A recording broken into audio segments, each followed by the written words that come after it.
Buenos días, vamos despertando. Hoy bajó un poquito la temperatura, está frío. En la noche hay días que baja la temperatura, hizo como -1, hay hielito, pero de verdad que no se siente así un frío tan fuerte. Pero ya salió el sol, en un ratico eso pasa. Vamos a hacer aquí desayuno rapidito.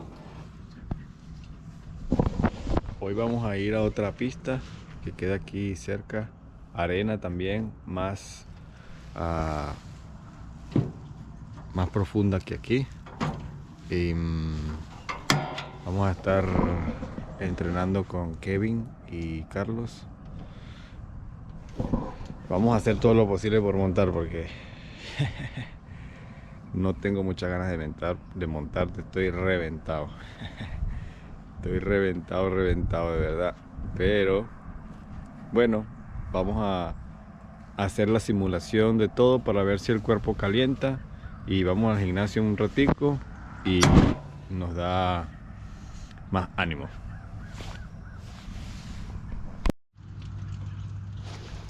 El desayuno está listo ya.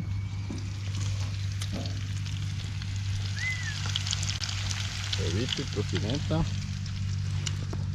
y quesito fresco. ¡Yujú!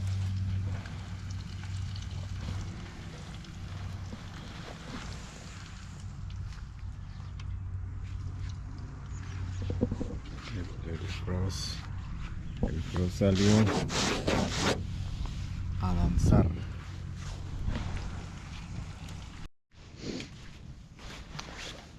Y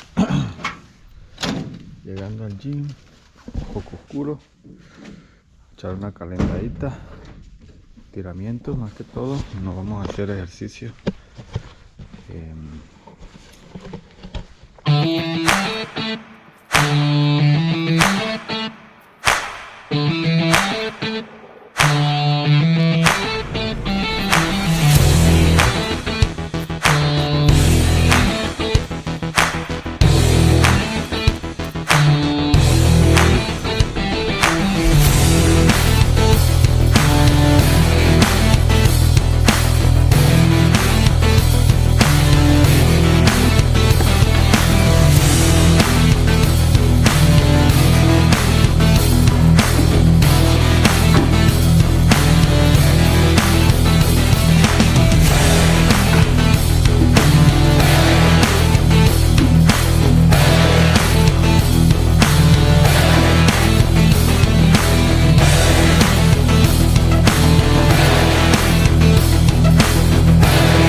Bueno, así terminó el día. Muy buena la pista, arena profunda. Gracias por mirar el video. Suscríbanse, like, compartan. Necesito 280 suscriptores más para llegar a 500. Gracias.